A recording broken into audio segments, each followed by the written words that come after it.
L'histoire politique du Bénin aura été marquée par la succession de plusieurs régimes.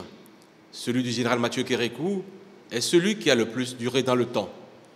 Lorsque le jeudi 26 octobre 1972, un groupe d'officiers dirigé par le chef de bataillon Mathieu Kérékou, à l'issue d'un coup d'État, prit le pouvoir, les Dahoméens étaient à mille lieues d'imaginer que cette aventure était partie pour durer 17 ans.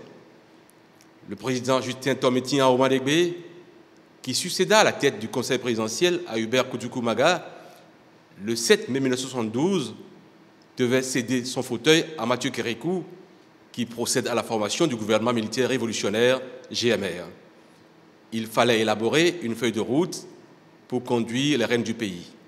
2 commissions furent chargées d'élaborer en un mois un programme ayant une teinte économique et socio-culturelle.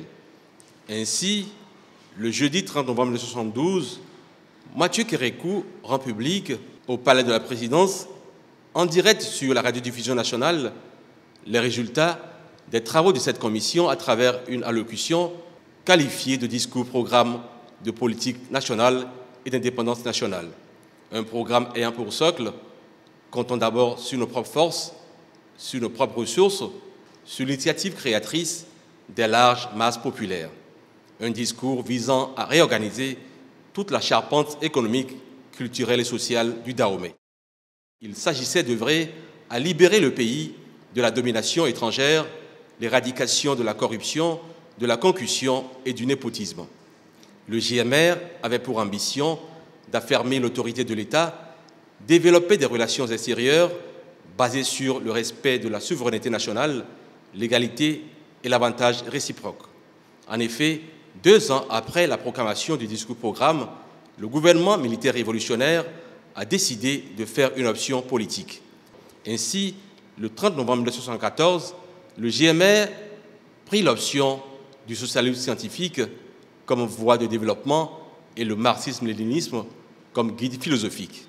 Il s'agissait de créer une société où il fera bon vivre pour chaque Dahoméen et chaque Dahoméenne, une société socialiste qui s'oppose à l'exploitation de l'homme par l'homme, aussi à l'idéologie coloniale et néocoloniale.